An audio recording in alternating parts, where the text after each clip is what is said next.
coming out tonight. I apologize for the noise downstairs. They're doing construction, so we get to listen to that all day long. So for those of you who don't know me, I'm Dr. Corelli. I'm one of the providers here. We're happy to have Ariffa Bevin with us tonight. She's a certified health coach, and she has her own business called Revival Health Coaching. She's given some talks with us before, so she's going to come and talk to us tonight about vegan and vegetarian diets. Doesn't mean you have to become a vegan and a vegetarian, but hopefully you'll be able to learn some things about those other options for your meal plans. Okay, so I'm going to turn it over to you. Thank you. So I've been doing this for over a year now. This is my first time ever teaching this class, so I am super excited, borderline giddy, to be talking about this topic.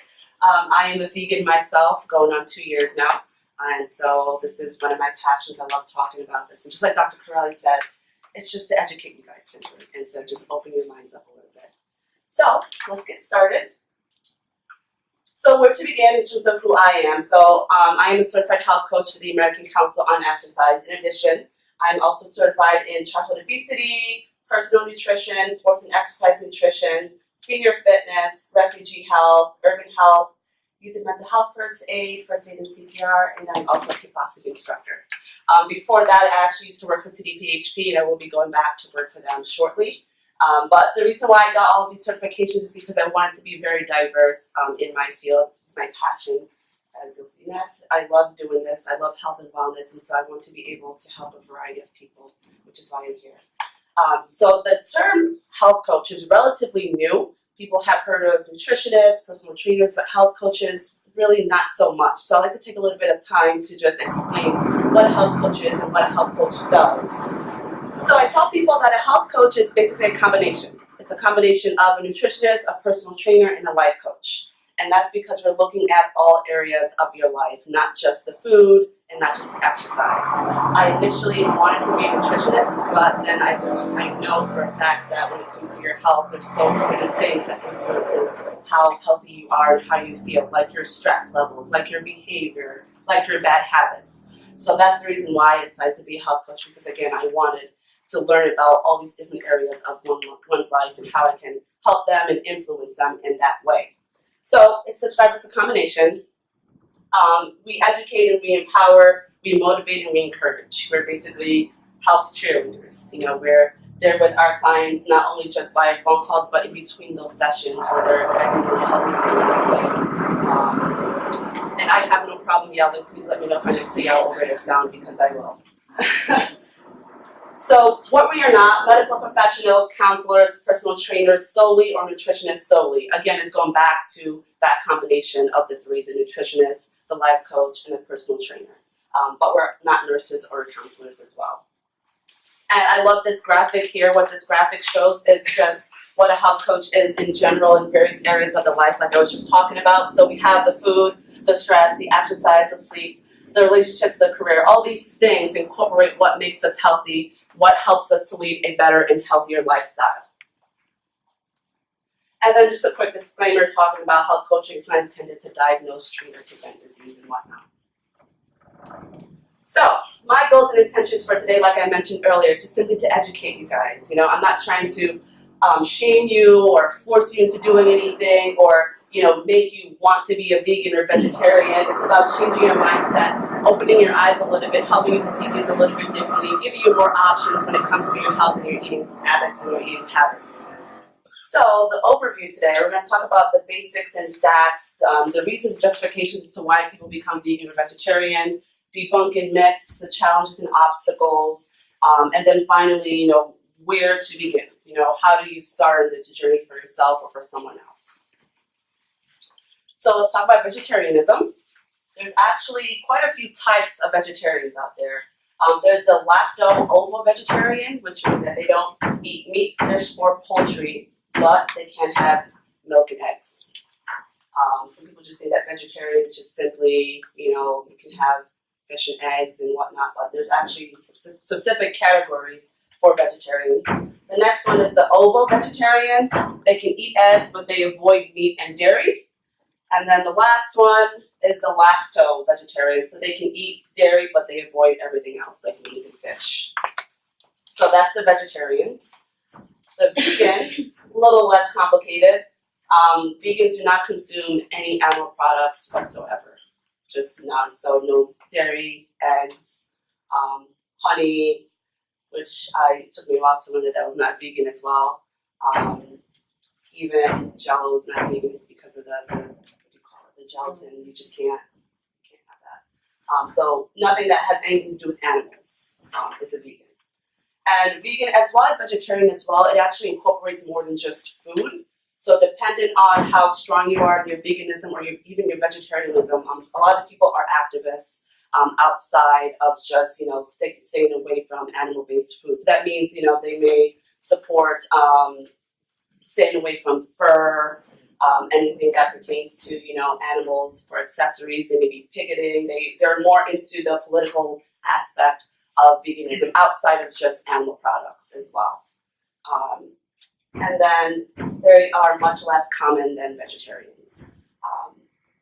However, as I'll talk about later, vegan and vegetarianism actually tends to be more accepted nowadays in terms of restaurants and grocery stores. There are a lot more options, especially at Hannaford that I'm finding.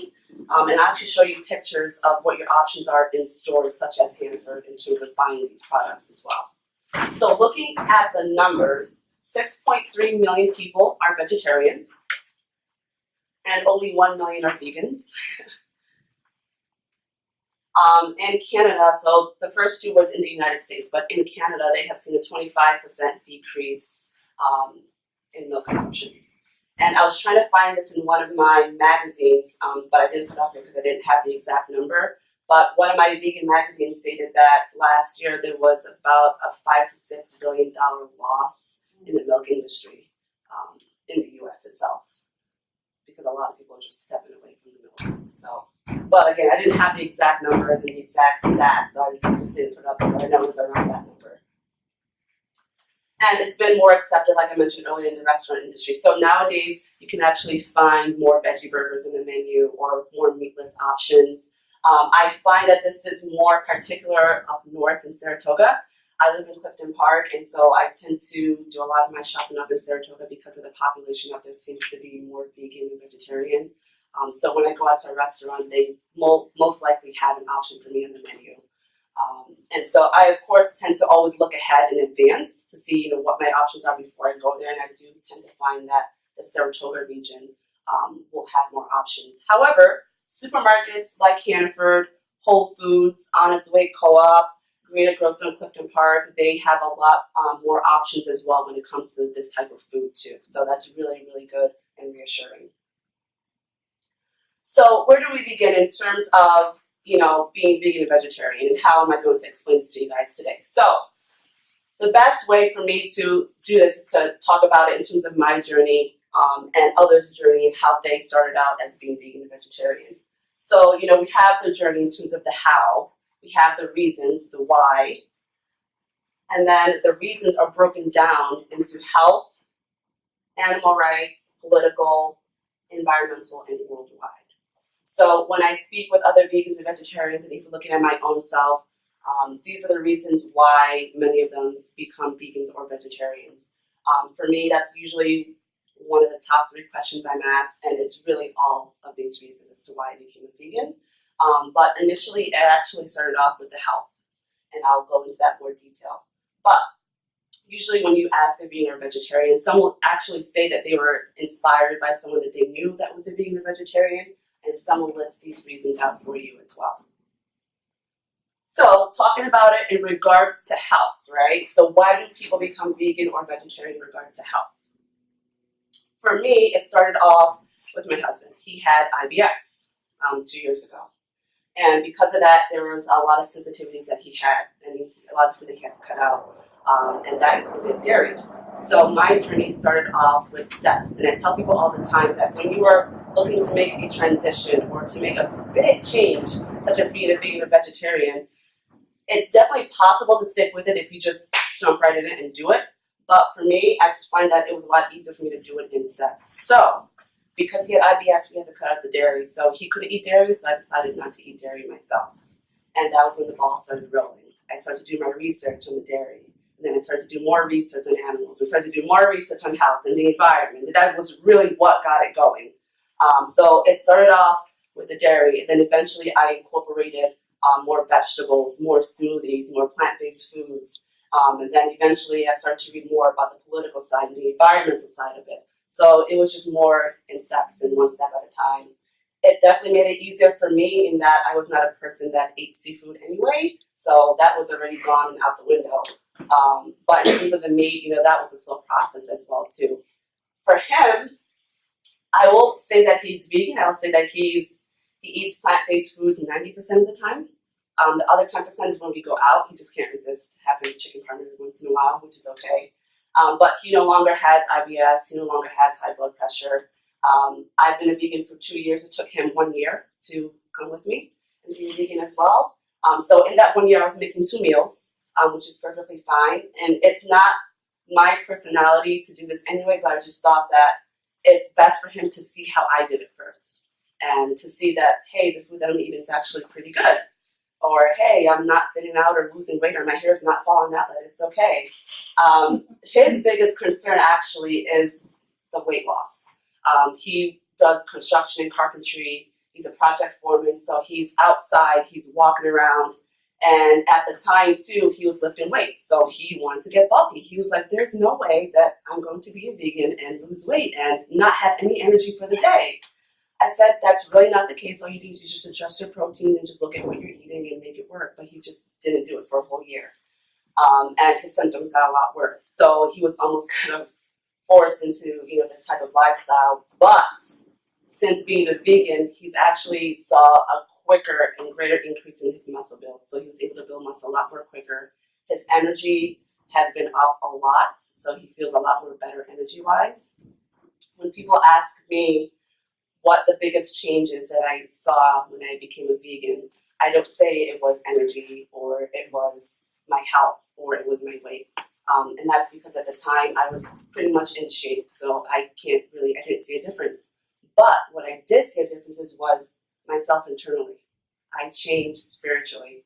And the best way to put it is I really became like a hippie, honestly. I felt so much love for everything and people, and I felt so much closer to people and God and animals and the earth, and I really became a hippie. That's really the best way to explain it. And I felt so good internally. And for him, it was just physical. So, he saw himself tone out. He saw himself being able to build muscle quickly and just have so much more energy, just feel good overall. So for everyone, it's different. So I get that question a lot as well. So that's where it started for me. So one of the handouts that I gave you, not the one on Arnold, but the one about plant-based diets, this one talks about just how you can improve, reverse, or treat disorders and ailments with a plant-based diet. So you can see all of these elements here that I won't go through all of them, but of how a plant-based diet has a positive effect on acne, aging, asthma. You can actually go to YouTube and you can see a ton of videos of people that became vegan strictly because of the acne. It's interesting what these reasons are, but you can see their transition over time as to why and how they did it. So you see kidney stones, metabolic syndrome, the mood, multiple sclerosis, and then plant-based eating also appears to help prevent, so you do see cataracts, Crohn's disease, kidney stones again, vaginal infections, rheumatoid arthritis. So you have all these medical reasons as to why people switch, why people become vegan or vegetarian for their health, and how it can prevent, improve, or even reverse a condition. There's a lot of documentaries out there that I recommend to people just as a starting basis. And in those documentaries, you have people that have diabetes that say that it was reversed because of switching to this type of lifestyle. And so towards the end of the presentation, I actually will list out these documentaries and explain what they're talking about in these documentaries. And I like them a lot because they're not gory, they're just really informative, and they have interviews from both sides. So that's what I really like about it. And then let's go to my favorite article on Arnold. So I thought it was really important to share this article with you guys just because of who Arnold Schwarzenegger represents, right? He's this big, buff, meat eater guy that we all know and love. His action dude. He's been around for the longest time, and he was known for eating 5-pound sandwiches from deli meats and whatnot, and his steaks and everything else. But here he is, and this is based on actually June of this year. This article is based off of. So Arnold is talking about, we see right here as the headline, I'm slowly getting off meat, and I can tell you I feel fantastic. But I just wanted to highlight a lot of the quotes that he's talking about. So on the first page, he says, the more I went to my physical examinations, the more doctors started stressing, Arnold, you've got to get off meat. So I'm slowly getting off meat, and I can tell you I feel fantastic.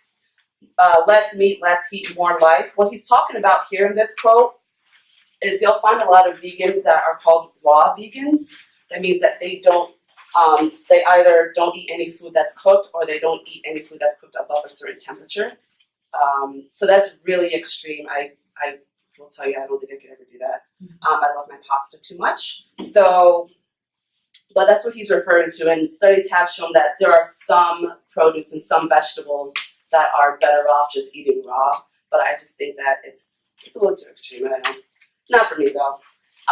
You can see at the bottom, they tell you to eat more meat to be strong, don't buy it. So we'll talk more about what that means as well later on.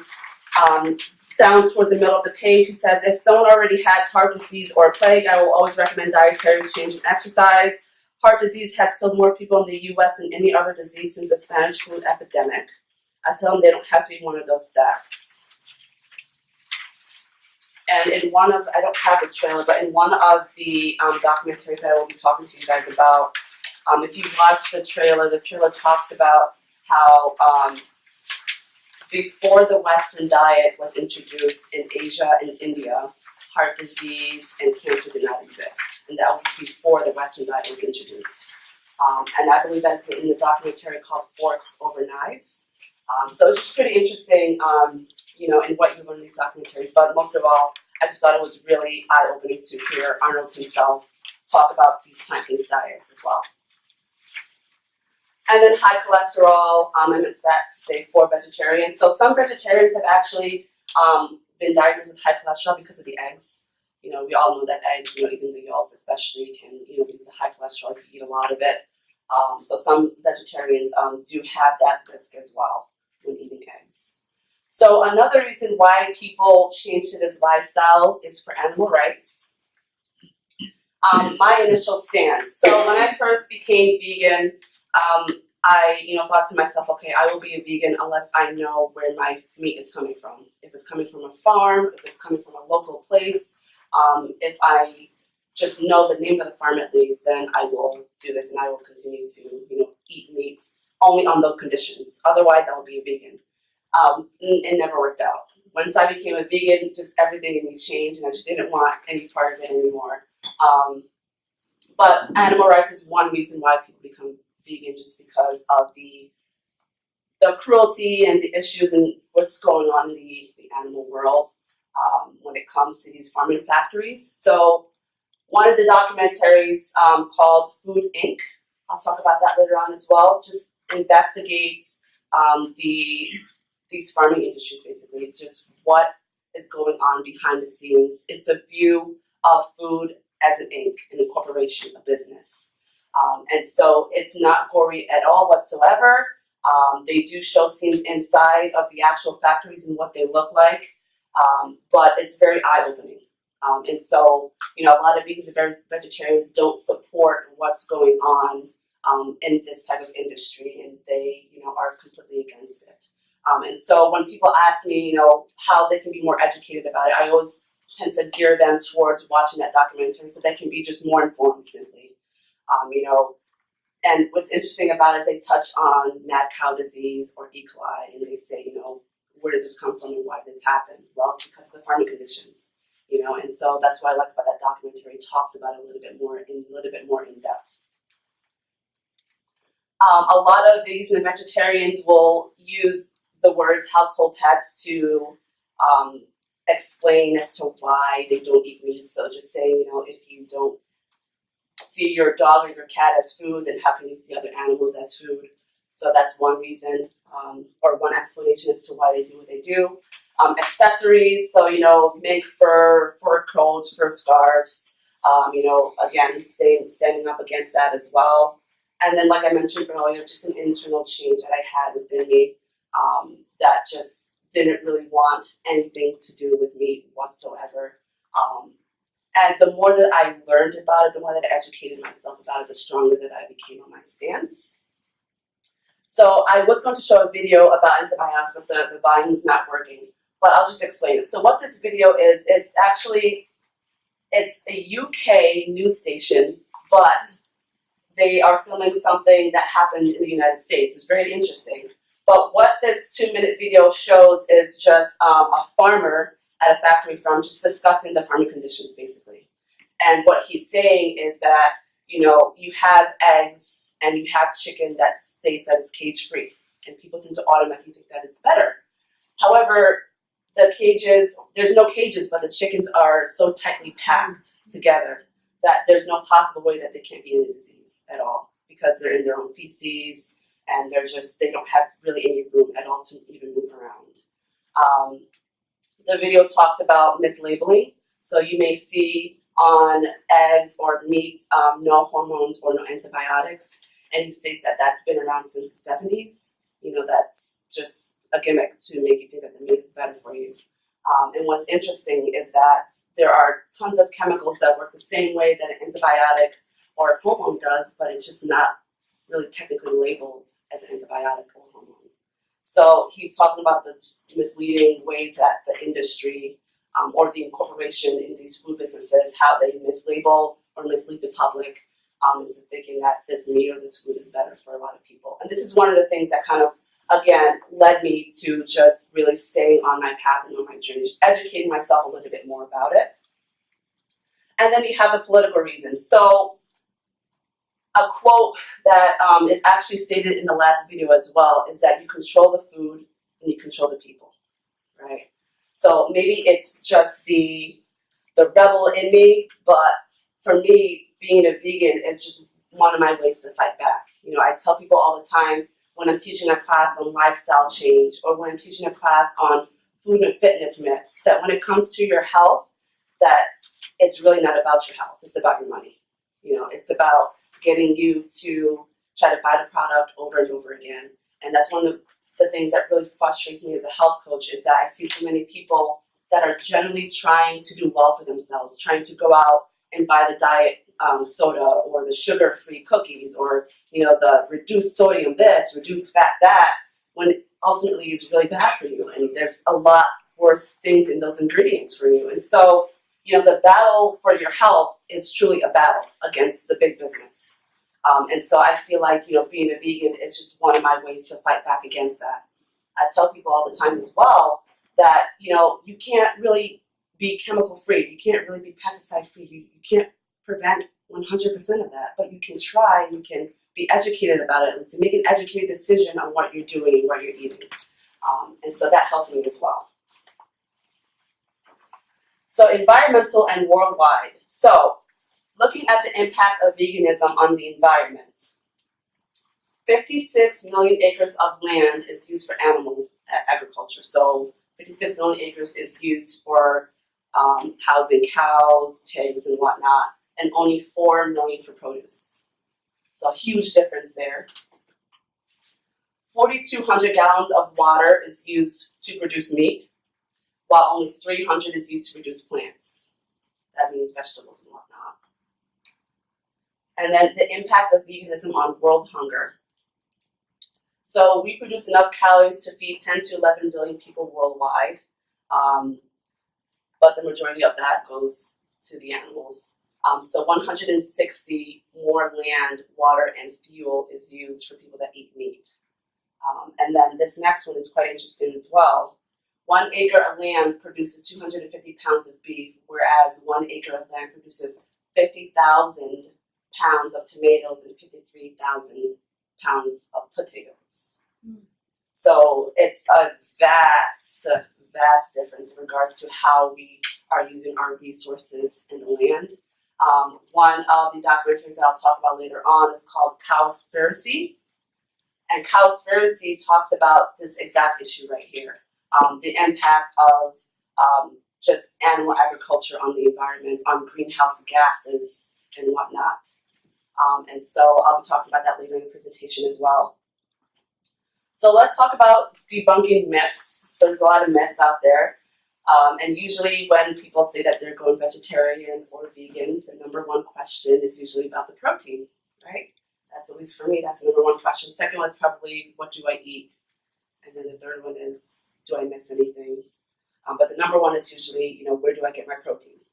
So, we've been told mostly that meat is our only source of protein, that, your muscles are weak without it.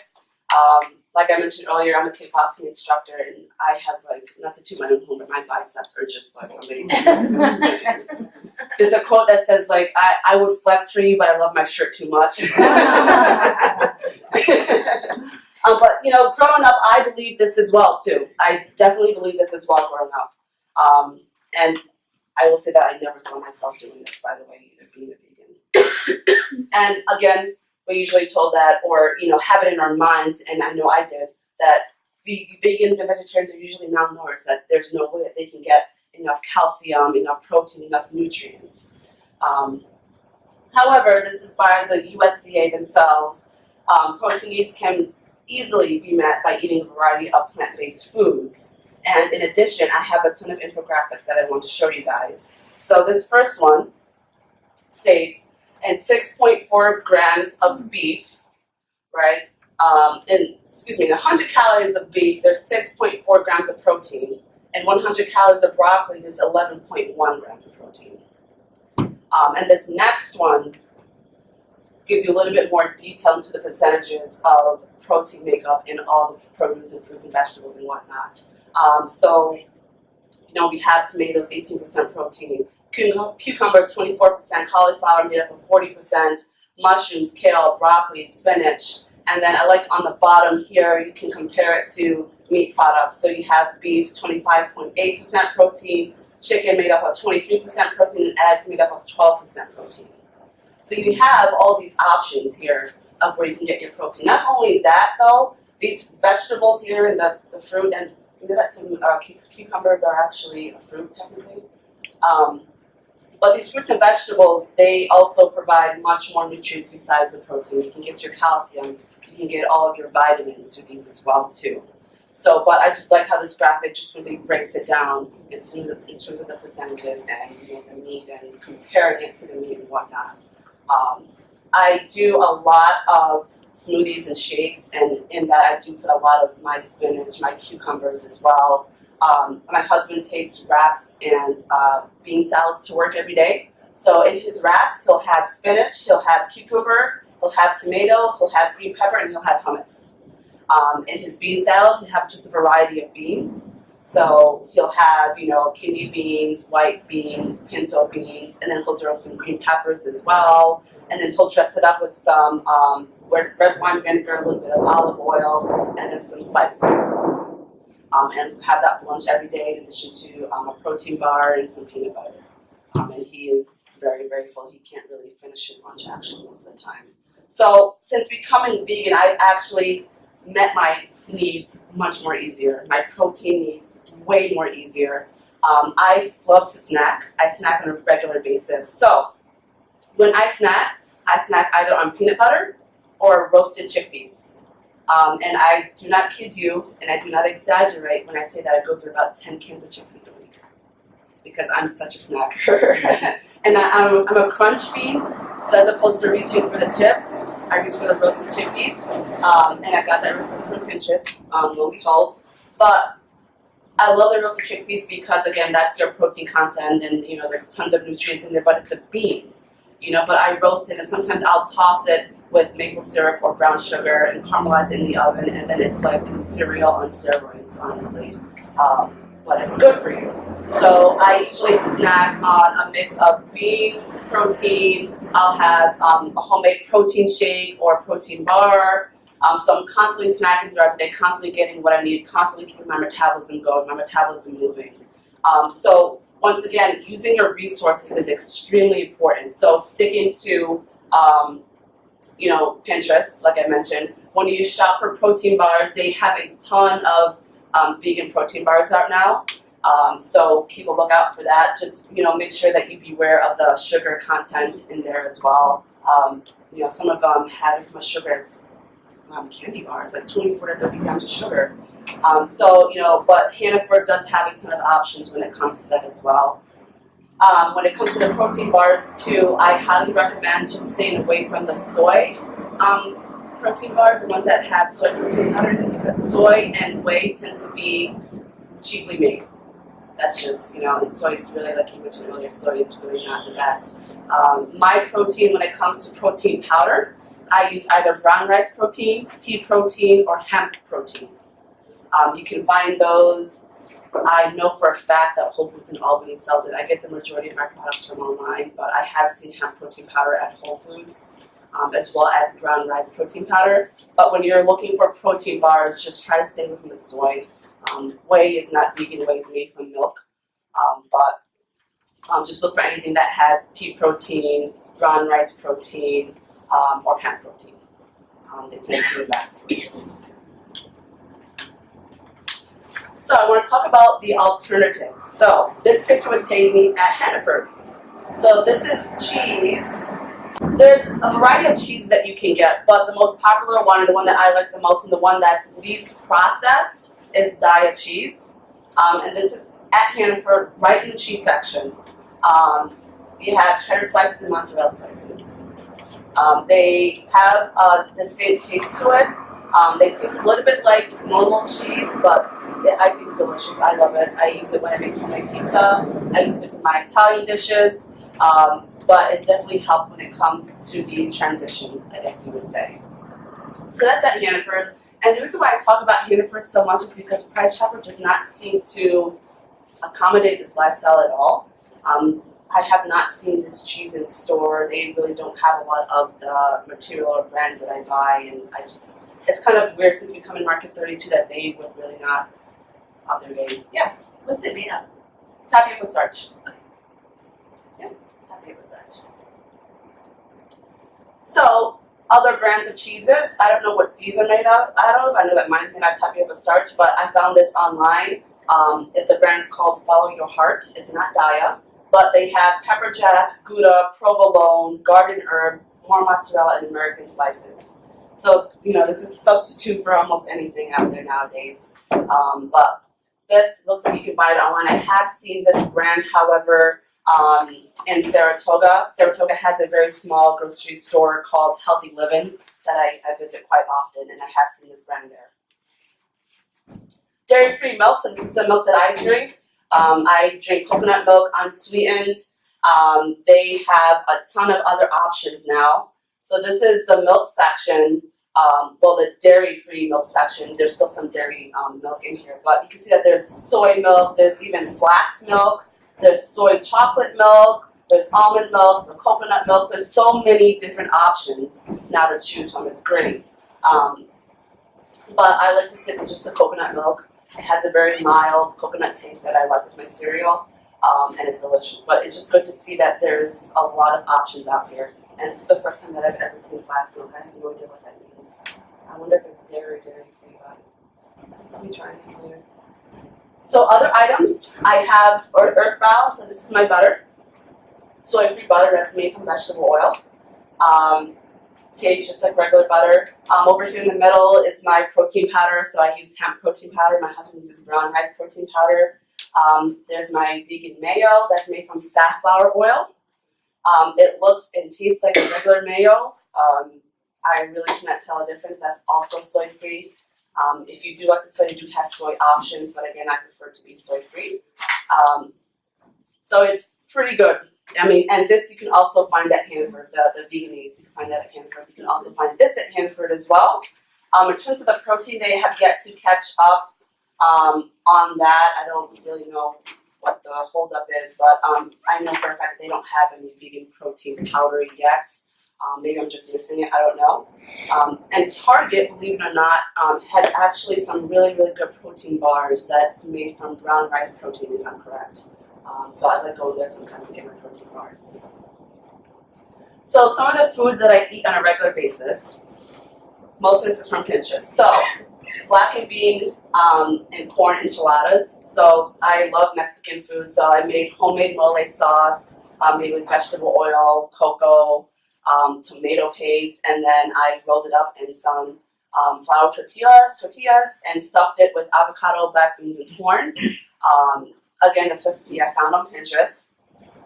My stuffed shells, I also love Italian food. So the stuffed shells that I make are made with cashew ricotta cheese.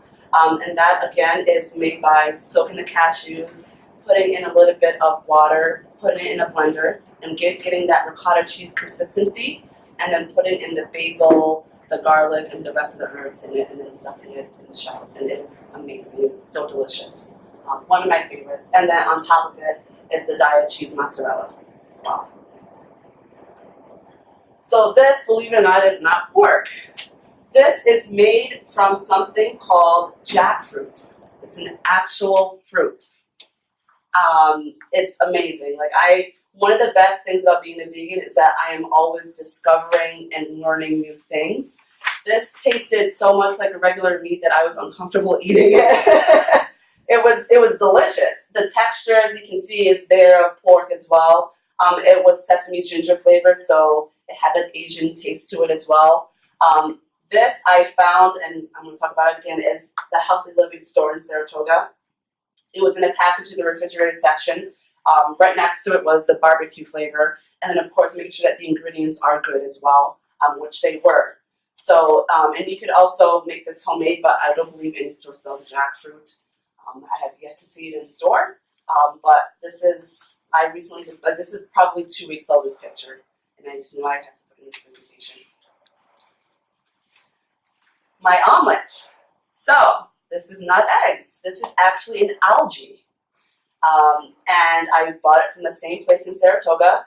And what they add to it is black salt to give it that eggy taste and that eggy smell. But you can see here that it browned like a regular egg. It flipped like a regular egg. It was delicious. It was fluffy. The only thing that was really, really, really different about it is it took about 15 minutes to cook. So I had to let it sit in this stage for about 10 to 15 minutes so that I can actually flip it over. But it's made from an algae. And it was pretty good. It actually comes in an egg crate, believe it or not. And when you open it up, it's in it's powder, and it's in a plastic bag, plastic package. And then you just mix it with some water, and then your seasoning spices, and you whip it with the mixer to give it that fluffy consistency, and then you just cook it like regular eggs. Nutritionally, do you know how it compares to? Nutritionally, it does not have as much protein as regular eggs. That's why I threw all those vegetables in there, because normally I don't like vegetables in my eggs. So nutritionally, it probably had about 2 grams of protein per serving. Where as eggs tend to have a little bit more than that. So that's why I have to roll that extra stuff in there. Yeah, it's so good. It's delicious. Grilled cheese. I had to do a close-up of this one to show just the melty consistency and texture and whatnot of this. And this was also using the diet cheese American slices as well in this. The vegan butter to get that crust on there. The bread that I use is called Ezekiel bread. You can find it in the freezer section at Hannaford. So I use that as well. And then you can't forget dessert, right? I'm a huge sweets person. And you can find this type of dessert, vegan or vegetarian, right, at Whole Foods. But this is strictly just vegan cupcakes that I got. When I first decided to be a vegan, my first thought was about bacon and brownies. I have yet to ever find something that can replace bacon, which is okay with me. The brownies have been amazing. They have just the similar taste, if not the exact same taste as regular brownies. I was actually at a health fair on Saturday, and I made black bean brownies. Oh my goodness, you would not believe how much they do not taste like black beans. It was incredible. It was incredible, and it was my first time making it. I was so excited. But I learned from Pinterest as well about how to do that. So there's so many options out there. It's exciting to me to always be learning. I'm always learning, and I'm always discovering something new. And I always get really excited when I see something available for me. So like, it's very rare that I find desserts that I can eat. That's why I got 4 of these. But it's very rare. So when I see that, I have to, I have to exercise no control. So challenges and obstacles. Some of the challenges and obstacles that I face and that a lot of people face when it comes to this type of lifestyle. So this is a cartoon, one of my favorite cartoons. So at the top left, the guy says, I'm going to McDonald's. The other guy says, okay. At the right, he says, I'm going out for a cigarette. The other guy says, okay. The next one says, I'm going out to get drunk. The guy says, okay. And the last one says, I'm going vegan. And then he has like a whole list of things to say. It's like, yeah, but what about protein and calcium? We heard about vegan companies. Blah, blah, blah, blah, blah, blah, blah. And that's usually how it really does happen. So I thought that was a funny one to post on here. So for me, generally, one of the hardest things about being vegan is that I do not eat soy, and I try to be gluten-free. I thank God that I don't have a gluten allergy because it would be much more harder, but I try to be gluten-free. So not being soy and not being gluten means that I don't eat tofu, and I don't eat anything that is made from gluten. So like a lot of vegan sausages, a lot of vegan bacon is either made from soy gluten, and I stay far away from that.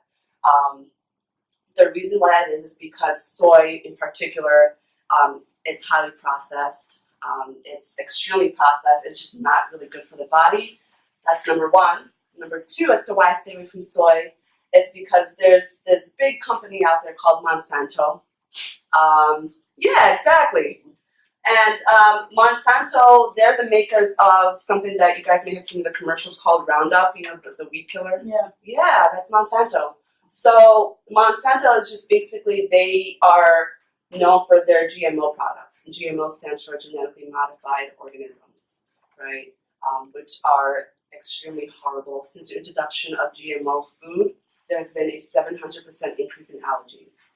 GMOs have been linked to all types of diseases and disorders, and they are basically at the head of that. Monsanto is responsible for about 90% of the soy made in the United States. If you go organic, it's okay, but even so, I'm still not comfortable eating it. I just stay away from it totally because of that. And gluten, I don't have any gluten sensitivity, but my husband does. So I'm also gluten-free, but in addition, I just feel better. I just feel better overall being gluten-free. So, and that was the main reason as to why I showed you guys the pictures of what I eat on a regular basis, so that you can actually see that I really don't, eat just salad every day. It is possible to not have tofu.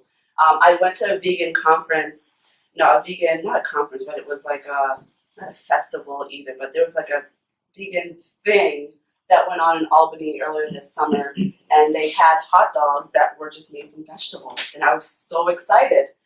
They were soy and gluten-free, and they were just absolutely delicious. And it's still rare, I have yet to ever see that in stores at all. I do miss my hot dogs. So maybe I'll just make them homemade, I don't know.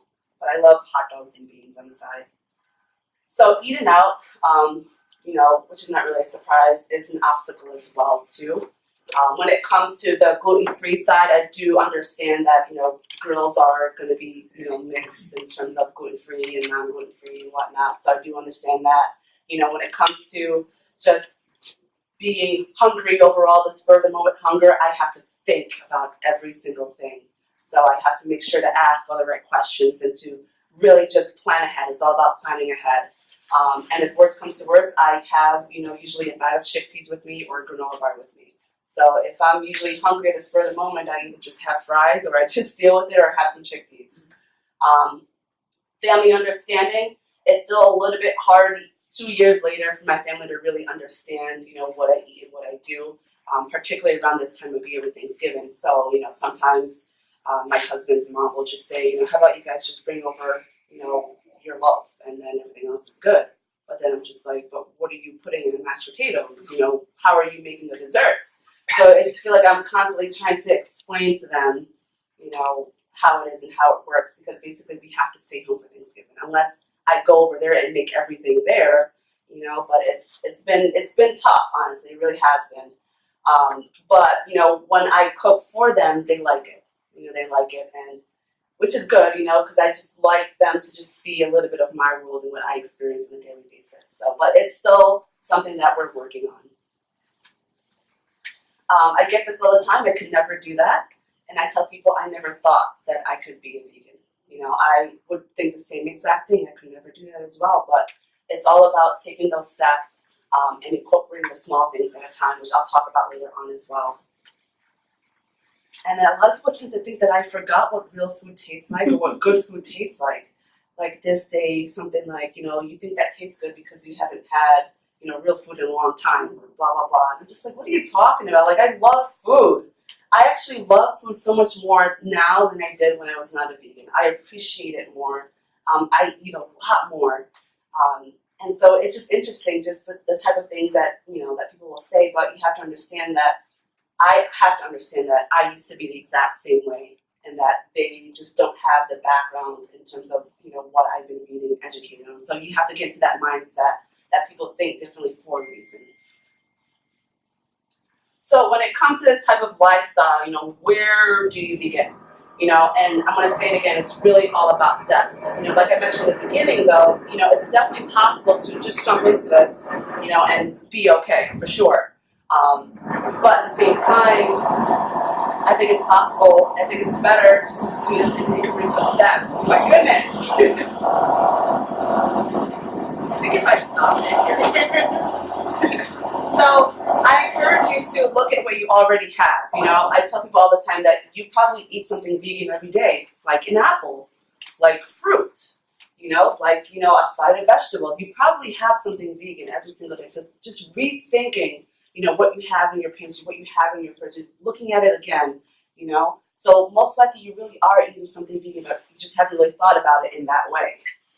I tell people to start with 1 or 2 meals a week, whether that means having a smoothie that's made with coconut milk or just water, going on Pinterest and finding a small meal that you can have for lunch, or even a sandwich. I love making sandwiches with red peppers, spinach, tomatoes, and cucumbers, and a little bit of hummus. Something small. Just start really small first and just do it in steps. Do it 1 or 2 meals a week. It could be a lunch, it could be a breakfast, it could be a dinner. The way that I started first in terms of my food was, again, cutting out the dairy, but when it came to eating, I would start with smoothies. So I would replace my breakfast with a smoothie. And then, once I was learning more on Pinterest as to what I can actually cook, then I would do the pasta and whatnot. So I was getting better as I was learning more. Vegan is not always healthy. This is so important. A lot of vegan and vegetarian food is highly processed. One of the main reasons why I stay away from soy. But if you look at stuff like vegan bacon, vegan tuna, it's so bad. Just what's in it is so bad. And a lot of the stuff that's in it is the stuff that's in the stuff that you really shouldn't be eating in the first place, like natural flavor, whatever that means, high fructose corn syrup, all these vague words and these chemicals that really shouldn't be in food in the first place. So a lot of this stuff is really processed. So it's still important that even though it's vegan, that you are still reading that food label. And that food label is really going to help you along the way, because a lot of people wonder why they're gaining weight when they're vegan or vegetarian. Is because you're eating really bad food. It's maybe vegan, but the ingredients are just absolutely horrible. So it's important to consistently read your ingredients and see what's in there as well. And then have an open mind. This took my husband a really, really long time to have. Because he expected everything to taste exactly the same, and I'm like, no, it's going to taste different. It will taste better sometimes, and sometimes, it'll just taste completely different than what you're expecting, but you have to have an open mind. You have to be able to try something different, try something new, and that's super important as well. Even for me, because I never ate mushrooms or peppers before I became a vegan, and then I realized that I have to try to mix this up somehow. And what I did was I made mushroom steaks with mashed potatoes one night. So I took huge portobello mushrooms. I marinated them in balsamic vinegar, garlic, salt, and pepper. I grilled them, and then I had them with a side of mashed potatoes and broccoli. And it was delicious, and I was cooking mushrooms after that. And then peppers, there's so many recipes out there for stuffed peppers, which I love. So I will stuff it with quinoa and vegetables and roast it in the oven. It's really, really good. And even stuffed cabbage, There's a recipe on Pinterest out there for stuffing the cabbage with lentils and brown rice and making your own homemade sauce as well. So there's so many different alternatives to what we are so used to eating out there that you just have to take the time to research it.